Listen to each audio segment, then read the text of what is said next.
Okay, well, I'm going to go ahead and get started then. First off, thank you all for coming to this talk on the growth mindset. It's very similar to what I did at the all-college in-service, so I apologize if you had attended that. It's going to seem very similar. Try to change up a few things the best that I could, but I'm very excited about it, and I want to thank Jana especially for inviting me to come and give this presentation again to the Larimer campus. It also gave me a reason to put on this coat I bought a year ago and had only worn one time. So it's like, great. And it looks marvelous. Thank you. Thank you very much. And I did not realize that this event that the Larimer campus is hosting is called The Power of Yet. Otherwise, I would have changed the title of my presentation. But it is The Power of Yet, specifically Unveiling the Growth Mindset. So thank you again for being here. I wanted to start off, as I did back at the all-college in-service, with this quote, because I enjoyed it so much. With practice, training, and above all, method, we manage to increase our attention, our memory, our judgment, and literally to become more intelligent than we were before. I think it's a very powerful quote about intelligence. Does anyone want to hazard a guess as to who this quote belongs to? Not William James. Good guess, though. It's actually from the inventor of what is now the modern-day IQ tests, French educator named Alfred Binet, and this was in 1905.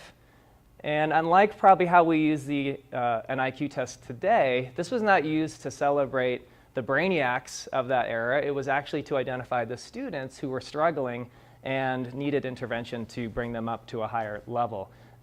To raise them up to a higher level equal to those who were performing very well at the time. So I want to follow that great quote with one of my favorites in the cartoon world, Calvin. And Calvin is talking to his friend Susie, who we know is always a very good student, and he says, "What are you doing, homework? I wasn't sure I understood this chapter, so I reviewed my notes from the last chapter, and now I'm rereading this," Susie says. "You do all that work? Well, now I understand it." "Huh," Calvin says, "I used to think you were just smart." And I think that's very fitting as well, because it captures the fixed mindset that we often have when it comes to intelligence. So I'd like to, after this quote and cartoon, do a little reflection time, which is something when I thought about it, I realized until I was about age 40, I never did any reflection in my life. I just flew by the seat of my pants, going 100 miles per hour, never slowed down. And ever since I turned 40, it's like, yeah, now I need to really try to think about things a little bit more. And after I do things that maybe weren't my best choices, reflect on how that happened and the process I used. So I'm going to ask you to engage me in a little bit of reflection. And I want you to think of a time when you were learning something new. It could be anything new. It could be a hobby, it could be a craft, it could be a computer program you weren't familiar with. Maybe you tried to learn a new language recently. Maybe it was an active learning pedagogy that you were curious in trying out in your classroom. So I want you to think about something new, but there is a caveat. And the caveat is that it has to have not started out so well for you. Okay? It had to have been something that you maybe didn't excel at the very first time that you tried it. So I want you to think about, does everyone have something that they can remember, maybe perhaps very recently, trying to learn something new? And then I want you to think about these questions. How did you go about learning this something new? Okay, did you buy a book? Did you do what I do, which is watch a YouTube video about this something new? Did you, if it was a language, maybe you purchased some Rosetta Stone CDs or DVDs. So how did you go about learning? Did you do some research with this before you tried it? What feelings did you have? Were you confident that this something new, that you were going to master it from the get-go? Or maybe was there some hesitancy, maybe even some nervousness about it? What was the voice inside your head saying to you as you were trying this something new, as you were going through the entire process? And then were there any other people involved? Maybe you were trying to recreate your grandma's world-famous brownies, and so you called her up and said, "Grandma, what's the secret to how you get them so moist and chewy and delicious?" So did you seek out support from others? So you got all that? All right, good. So what I want you to do is just take a couple moments, find someone sitting close to you. We have a nice even number of people here in attendance. So I want you to share that experience. with someone else, please. Hey, let's finish up with our experiences in the next half minute. Okay, that's different. Yeah, okay.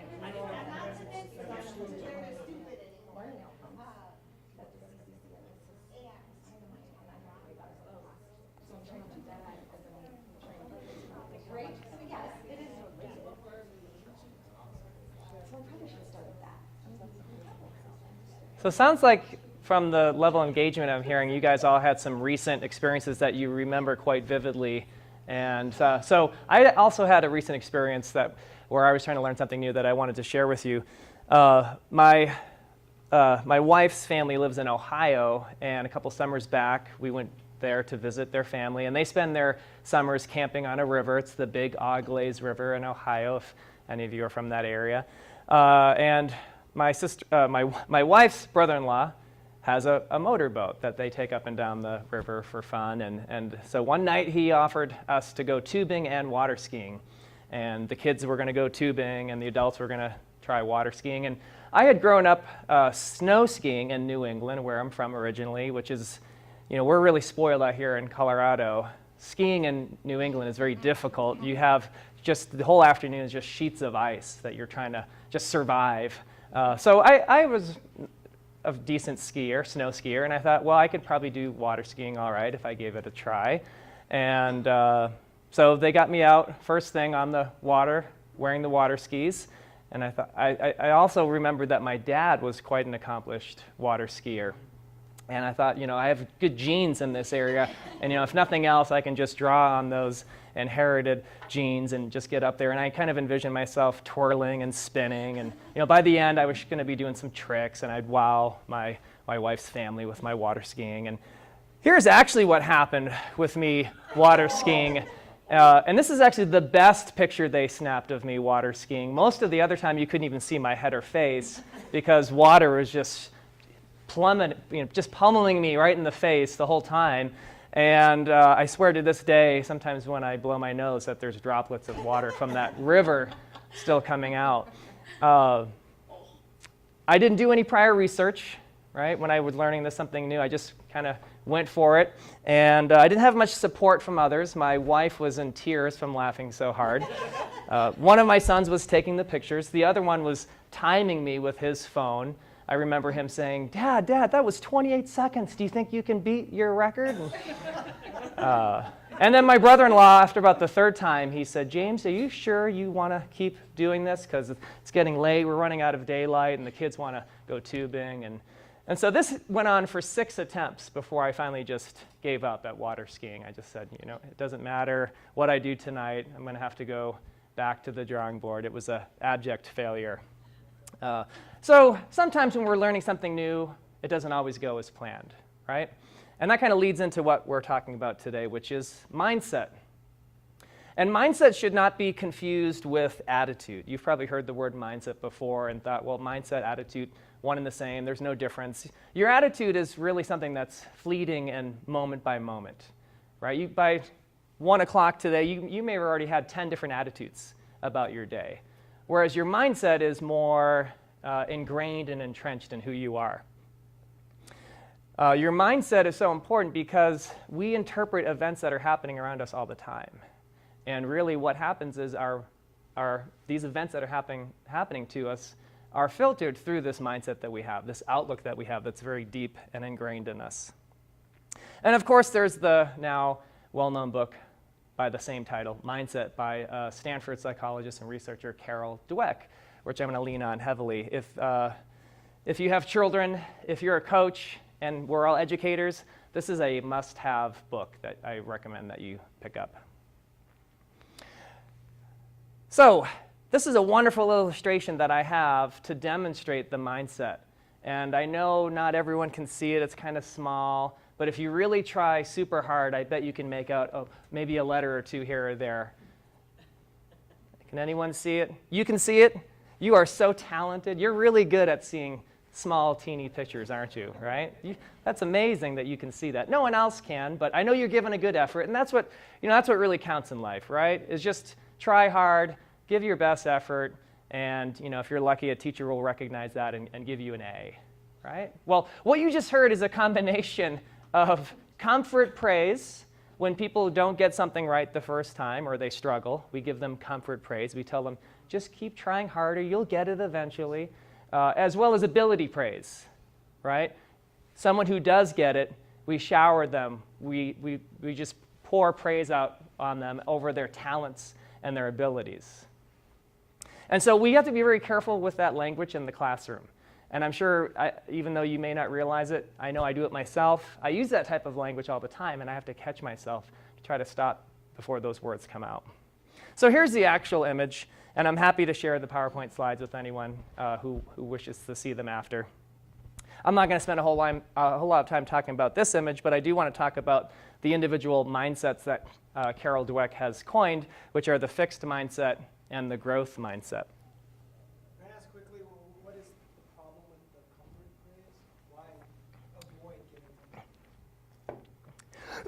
Excuse me. Great question, Rod. The comfort praise, I'll expand upon it later, but the comfort praise is basically that you tried your hardest, you didn't get the result that you were seeking, but if you just try harder, eventually you will succeed.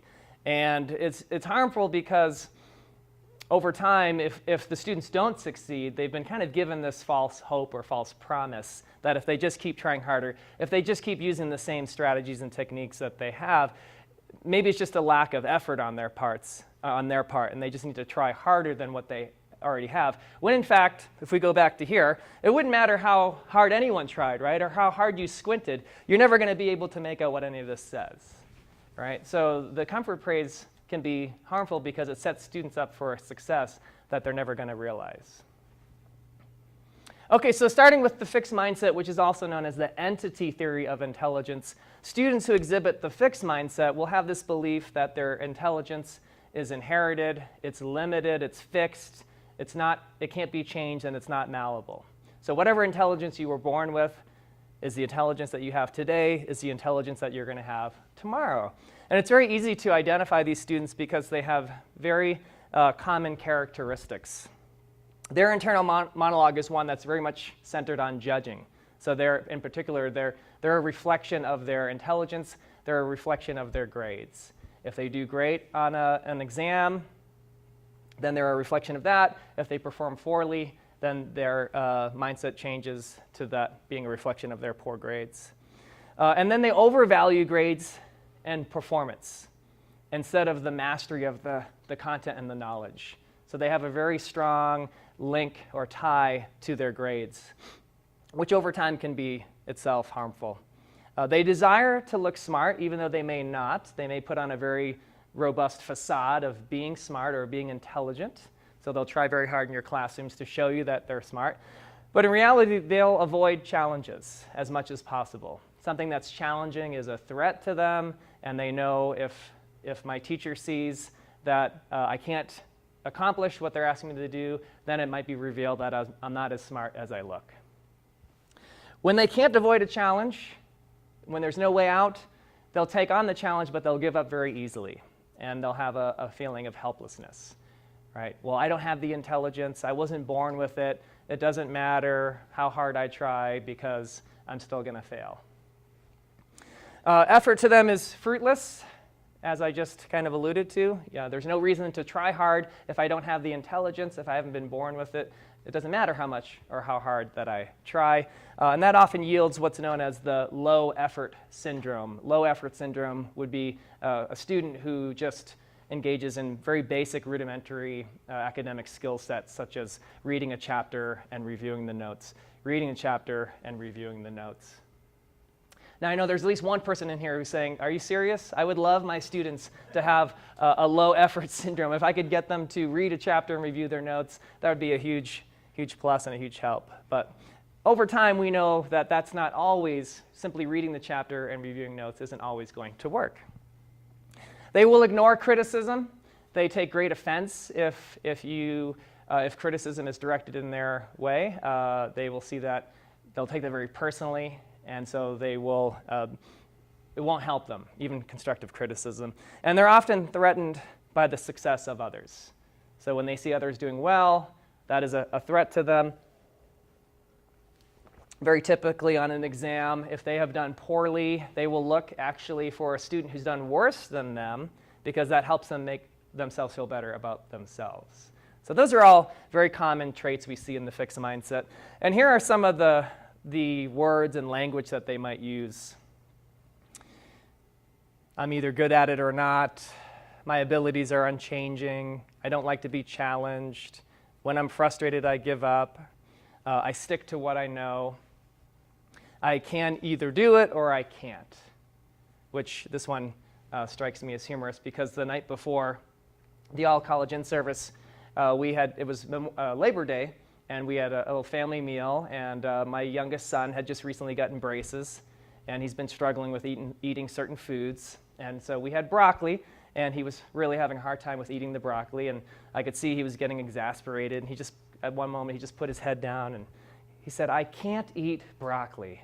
And I started the intervention right there, growth mindset.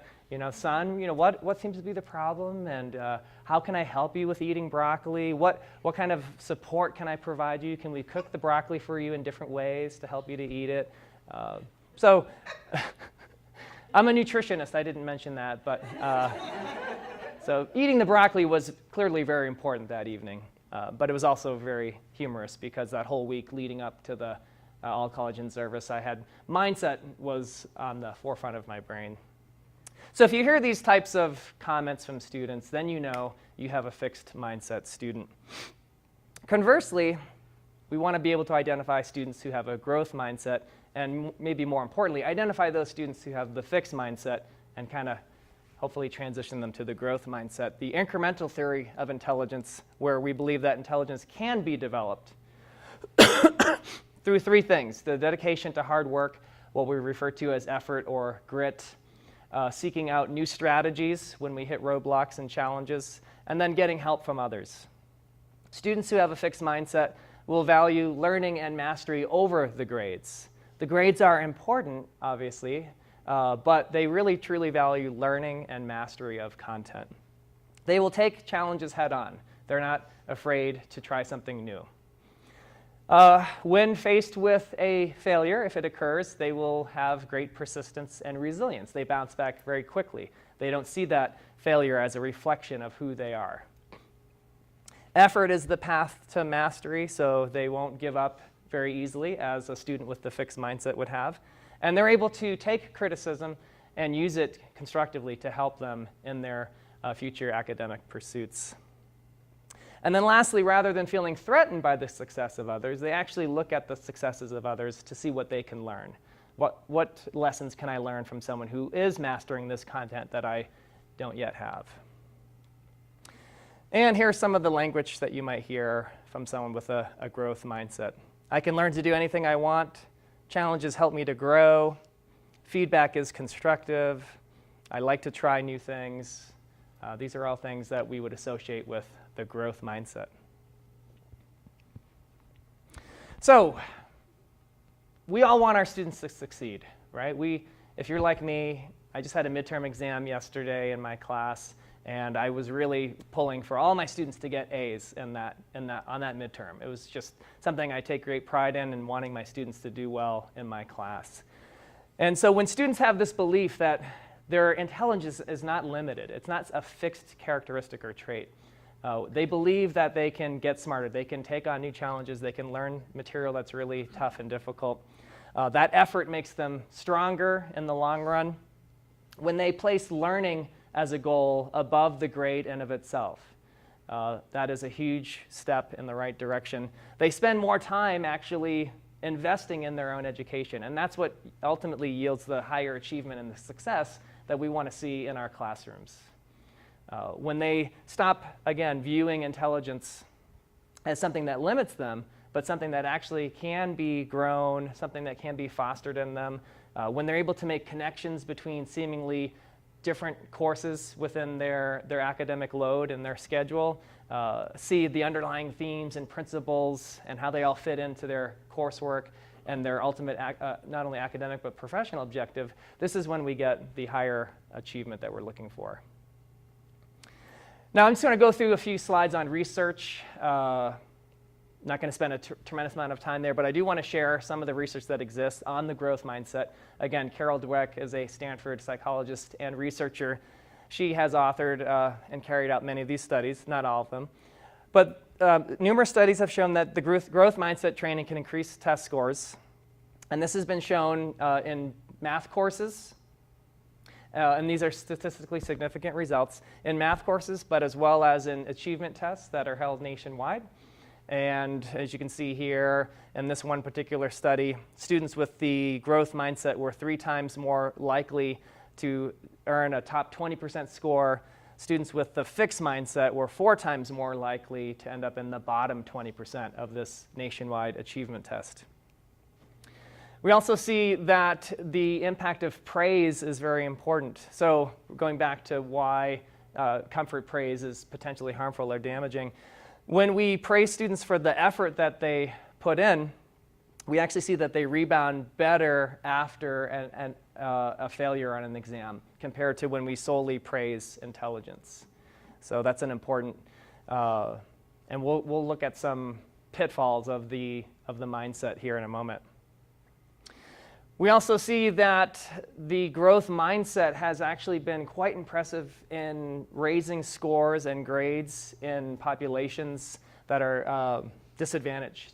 So they've done work in inner city schools, they've done work on Native American reservations, they've done work at this elementary school outside of Boston, Massachusetts, which has a high percentage of English as a second language students, special needs students, low income students. A population that's very diverse that would reflect or mimic in some ways that of Front Range Community College. They've shown that they've closed the gap, and in some cases they've actually gone above the state average on tests and scores. So it seems to be working quite well across a broad range of students. I do want to make one more mention before we go on here that I'm not going to lie that I haven't done an exhaustive literature review of all the studies on the growth mindset. And not every single study has shown as an impressive result or benefit from the growth mindset.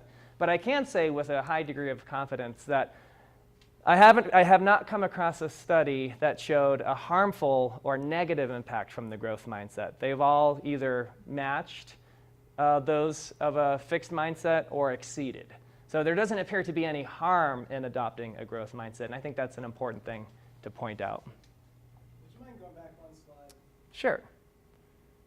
Yeah, I just want to see this one more time.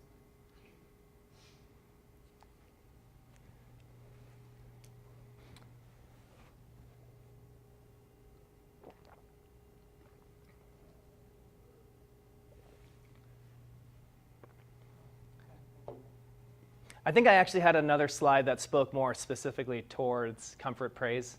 I could show you that one after if you wanted to see it. Okay, so now hopefully I've piqued everyone's attention and interest in the growth mindset. I'm just going to go over the 4 easy steps to adopting a growth mindset. And these are things that we'd want to instill in our students. First thing is to identify and hear that fixed mindset voice. We all have it in our heads. Even people who have a growth mindset will have a fixed mindset voice in the background. So learning to hear your fixed mindset voice is very important. Recognizing that you don't always have to take that path of your fixed mindset. Okay, that you do have influence, you do have a say in the matter. Talk back to that fixed mindset voice with a growth mindset voice. Okay, and we're going to practice this in a moment. And then lastly, take that growth mindset action that you spoke back to your fixed mindset voice with. Okay, 4 easy things. The book goes into greater detail. So again, I recommend getting that copy of Mindset. Now, mindset, this idea of a growth and fixed mindset has been around for about 10 years. The book is about 10 years old. And that's been enough time that the researcher and others at Stanford have identified that some people have, with good intentions, have tried to implement growth mindset into their classrooms, but it hasn't always worked. And the researcher, Carol Dweck, has identified why it hasn't always resulted in higher test scores or advancement. And one is just praising effort alone. So it's important to praise effort. It's something that we do quite regularly with our students, our children, etc. But we also want to praise the process that they use as well. So it's okay to say good effort, but you also want to follow that up with, I really like how you utilized certain resources to help you. You did a good job, you did a good effort. I really like how you used the Academic Success Center, or you sought out the help from a tutor, or you used different study strategies beyond just reading the textbook and going over the notes. So praising the process is huge. Goes hand in hand with praising effort. Just telling students to try harder is also a common pitfall. We don't want to just be this reverberating noise of just saying, good effort, try harder, good effort, try harder. Because eventually that ends up sounding to students and children, because I've tried this, it sounds like we're just nagging, right? Good effort, try harder. Good effort, give a little, try a little harder next time. That ends up being actually quite demoralizing. So we want to strategize with our students and when possible, enlist the help of others who can help them on their path. Also, another common pitfall is what's known as the false growth mindset, which is I'm going to come up here, I'm going to spout off all the benefits of a growth mindset, but then my practices in the classroom are going to be very fixed mindset. And students see right through that very quickly. And they've actually shown studies where teachers have spoken the growth mindset, but their policies and procedures in the class are fixed, and students end up performing very poorly. So what that means is we may need to think about how we go about our classroom in terms of assignments, and we may need to have more assignments that allow for some revision. We may need to, in certain classes, it might be appropriate to have what we call quiz to mastery. So I teach nutrition classes. I also teach medical terminology. And medical terminology is a really difficult course because you're learning a whole new language. And so we utilize the quiz to mastery technique in that class to get everyone learning all these different words at the same level. And then lastly, ignoring fixed mindset triggers. We need to realize that we might be talking about the growth mindset in our classes, but when students aren't in classes 24/7, although it may feel like it to them. But they're going to go home, they're going to hear fixed mindset triggers from their peers, from their family, from their employers, from their coworkers. And so those are going to influence them as well. And again, in reality, we're not all 100% fixed or 100% growth mindset. My son, who has the fixed mindset about eating broccoli, he has a tremendous growth mindset when it comes to soccer, rock climbing, and playing card tricks on his dad. He loves doing that. So we need to realize that people are going to be a blend of these mindsets, but we can harness, if someone has a growth mindset, if one of our students has a growth mindset in one area, we can try to harness that to help them in their education. James, may I interrupt for a second? Sure. Back to number 3, the false growth mindset. Yes. With the subpoints A and B, I'm getting the impression that we should always give our students a second chance to perform well on the paper or well on the quiz or the exam. You mentioned that you just gave midterm exams. Mm-hmm. Is it the case that your students know that if they bomb it, they can take it again from you?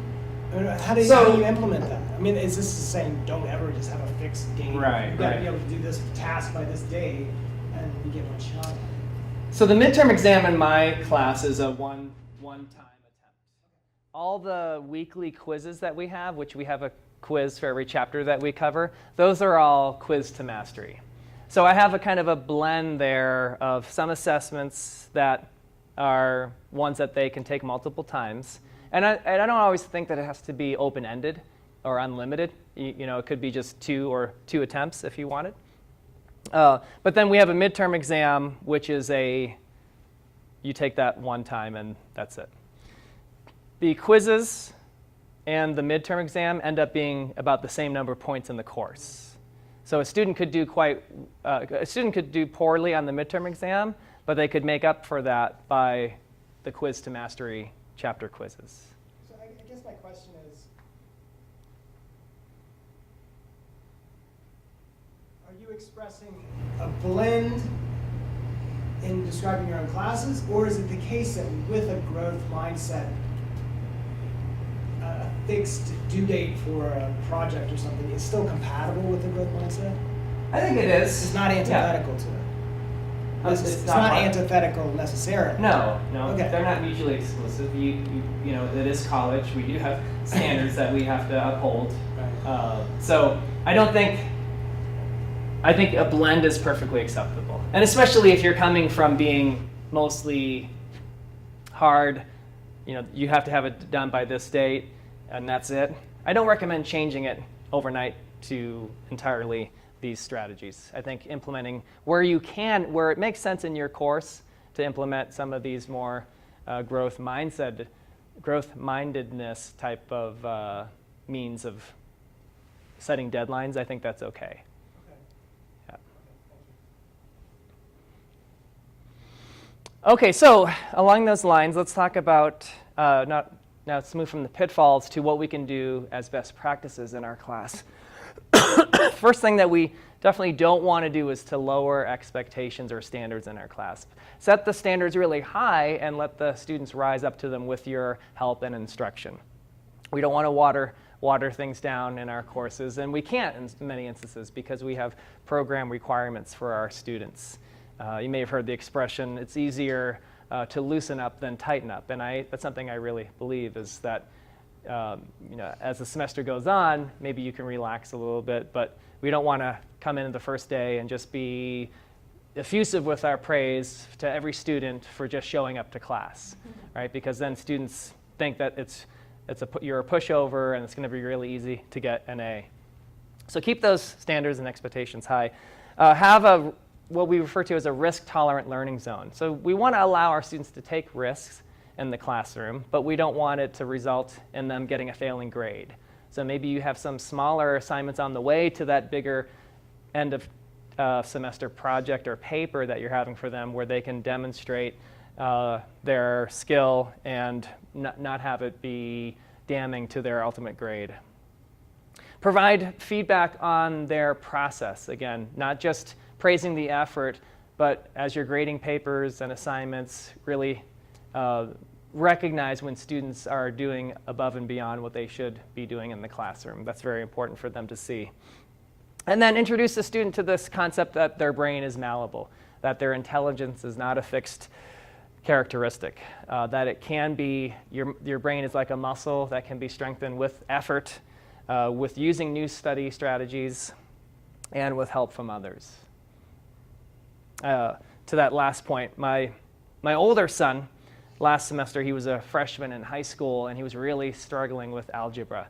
And his teacher, I went to parent-teacher conferences, and she said, I'd really love for your son to come and see our tutor. He's available during these days and times. And I kept just repeating that advice from the teacher to my son, and he just refused to go. And for him, I ended up having to talk to him, why don't you want to see the tutor? Because I think this person could be very helpful. And for him, it was very difficult because he saw that as him not being good at math, and that if he needed to get help, that was showing some type of weakness in him, and he didn't feel good about that.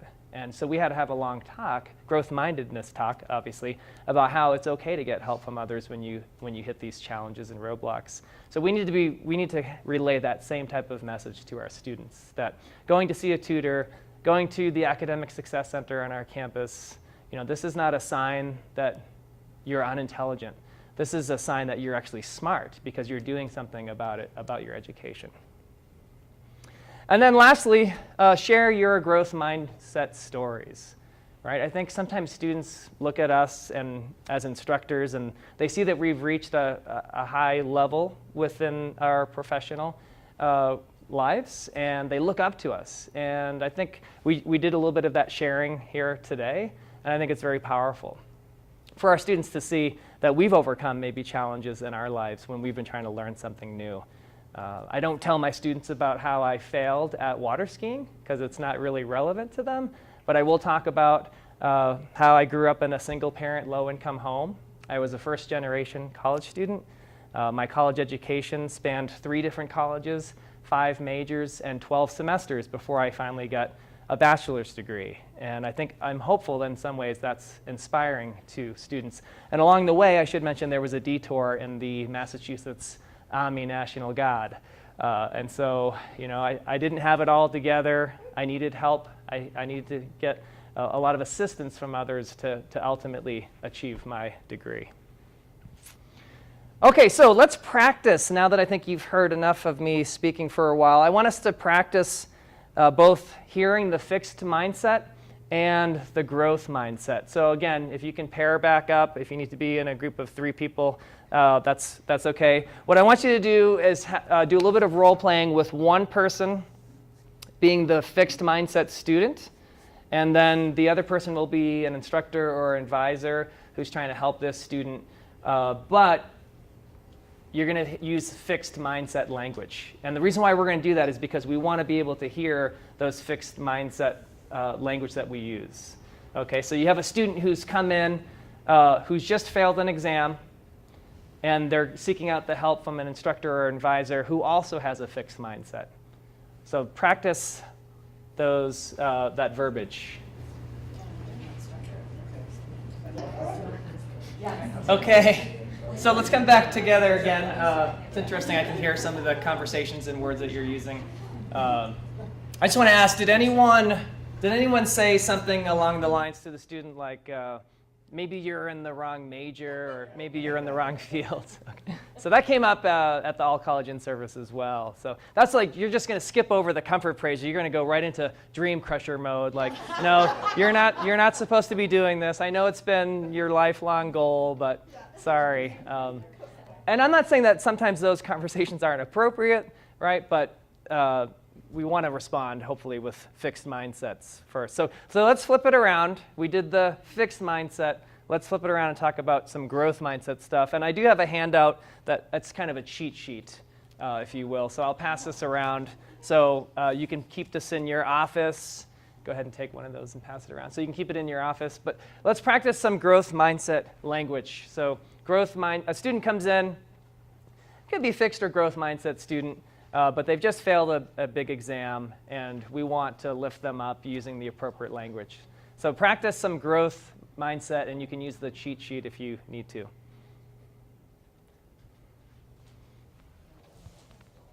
These are a little bit harder because most of us respond with the fixed mindset. I don't know.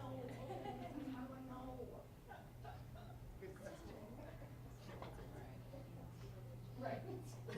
I'm sure I know. I don't understand what she just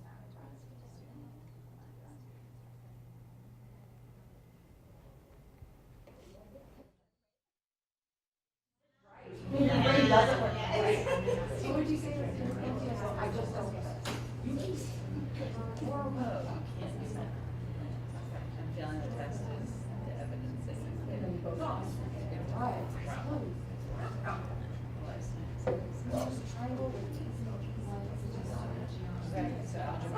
So the question is why is it closed? The question is, do you know the time where it was on? I don't know. I just remember I did a tutor philosophy. It's been a while. So you remember like some questions back in the day.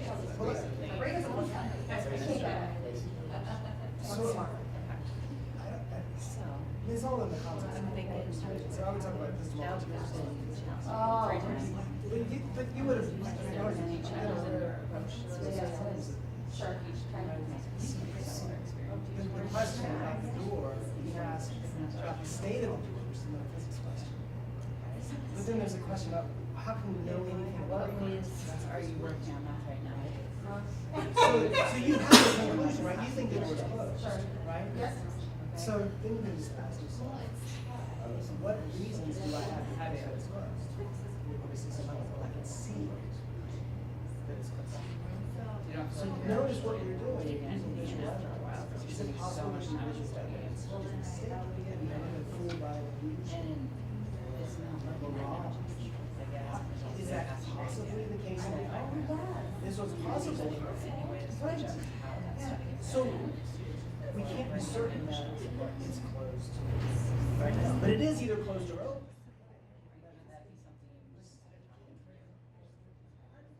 All right, let's bring it back together. I want to close with a something that came up back in May. Do any of you follow the research on the human genome, or pay attention or see anything coming out with that? There was a big thing that happened in May with genes and intelligence. I wonder if anyone had heard it. No one heard it. So there was a new study that came out where they identified 40 new genes that are believed to be linked to intelligence. It was all over the news. This was back after the semester ended back in May. And I'm intrigued by genes, being someone who studies nutrition. And it's something that I'm very interested in, how there's an interaction between food and our genes. And so I'm very interested in genes. And this study intrigued me because these 40 new genes that are believed to have a link to intelligence. In this study, they looked at almost 80,000 adults and children. They did a genome-wide association study, as it's referred to as, and they added to the 12 previous genes that were believed to be associated with intelligence. And I think studies like this are great, but then at the same time I worry that they might have an adverse effect, because people hear about this and they say, oh, see, your intelligence is rooted in your genes, and either I have those intelligence genes or I don't. And it's not as simple as that. In fact, the researchers, the authors of this paper who carried out the study, themselves admitted that these genes probably have a minuscule effect ultimately on one's intelligence, and that the environment is hugely instrumental in our intelligence. And so I think that's important. If this comes up, or you hear a conversation, or it could be that your students talk about intelligence and genes, we need to help them understand that intelligence is not this fixed characteristic that they're either born with or not. I think that's so huge. So, Can I just add? yes. I mean, even if it were the case that intelligence is fixed, I mean, because everything you're presenting has the assumption that we don't have fixed intelligence. Mm-hmm. But even if we did, it's not known, like in my case, that if I maxed out intelligence in certain areas. Do you know what I mean? Mm-hmm. So I can keep trying to use these tools of YouTube videos or resources from That's other how I people, learned how to or do math for my child. right, to see what my limits are for mathematics or philosophy Yeah. or playing guitar or whatever. Do you know what I'm saying? Absolutely.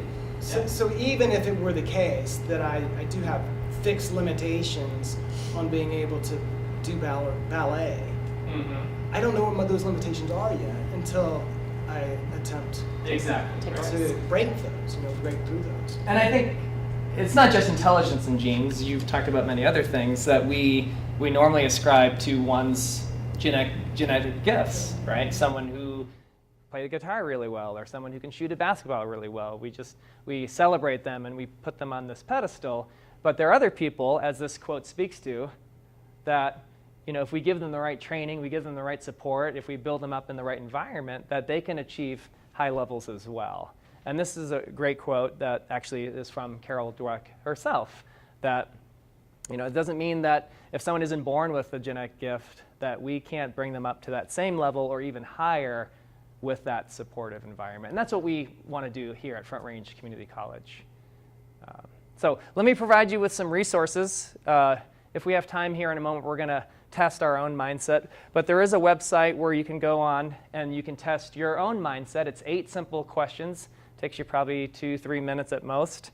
So I strongly encourage you to do that, to see where your own mindset is. Also, Stanford University has created a program called PERTS, Programs for Education Research That Scales. And I had the privilege and honor to attend a Pathways Institute with some of our college administration back in February. And we met some of those individuals from Stanford that are part of this initiative, PERTS. And they've created a link, a survey, where you can actually have your students test their mindset. So you can provide, if you go to this website, enter in your email address, they'll send you 2 links. The link to give to your students, where they answer the questions about mindset, and then they give you a separate link to see the results of your class. And this is actually something I just came across. I'm going to send it, or actually tomorrow when I give back midterm exams, we're going to do a little bit of reflection time. I'm going to provide them this link and ask them to complete it. And then I'm going to see where my students' mindset is at. So that way, going forward for the second half of the semester, I can be more in tune with where my class is. And then lastly, this is just too cool.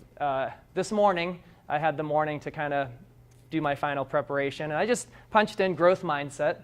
And up came this blog from a gentleman named Matt Reed. He is a director of learning at a community college. I think it's called Brookdale Community College in New Jersey.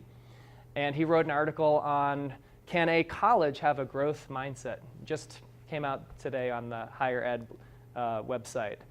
So I think that's interesting because this is the Power of Yet presentation at the Power of Yet event for Larimer campus. And we're talking about how we can adopt this mindset and bring it to scale, bring it to an entire college. So I encourage you to check out that article. So we have just enough time for a little test of our own mindsets that I'm going to do with you right now. So I'll need you to engage in this and participate. I want you to hold your hands up in the air like this. Bring your hands together, clasping your fingers, and then just place them right on your lap or in front of you. Okay. I want you to look down at how you're holding your thumbs specifically. If your right thumb is over your left thumb, that means that you have a tendency toward a fixed mindset. Okay? You have a tendency. It doesn't mean that you're 100% fixed, just those are your tendencies. If you have your left thumb over your right thumb, guess what? That means that your tendencies are towards a growth mindset. Okay? I don't know who that applies to. Some of you, there's usually one in any group, have their thumbs in some other type of configuration, maybe such as like this. Did anyone have that today? Or something other than the two major? No? Okay, because if you had your thumbs something like this, that means you have almost no fixed mindset traits. You have almost all growth mindset traits. Okay, hands back in the air. This time, when you clasp them together, you're going to do the opposite of what you did the first time. Okay, so if you were right over left, you're going to go left over right. If you were left over right, you're going to go right over left. So go ahead, bring your hands together. Opposite configuration from the first time. Hands back in your lap. How does that feel? I see the head shaking no. What was that? Feels wrong? Yeah. Feels awkward. Any other thoughts about how it feels? It just feels bizarre, doesn't it, almost? Because you've always done it a certain way for so long. Right? What did I ask you to do? In essence, what did I ask you? I know I asked you to change the way that you put your thumbs. Yeah, to have a growth mindset. I asked you to change something that you've done your whole life, a certain way. In a sense, I've asked you to learn something new, right?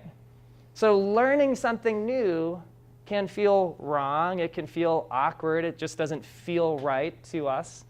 Right? And I think that's an important reminder for all of us, whether it's you're going to try to adopt this growth mindset or you're going to embrace the Power of Yet as a college. Right? We're now a Pathways college. There's changes that are happening on a daily basis. We have changes to our advising model especially. Right? So the college is undergoing change. I think it's important that administration, faculty, staff, and employees all understand that change is difficult.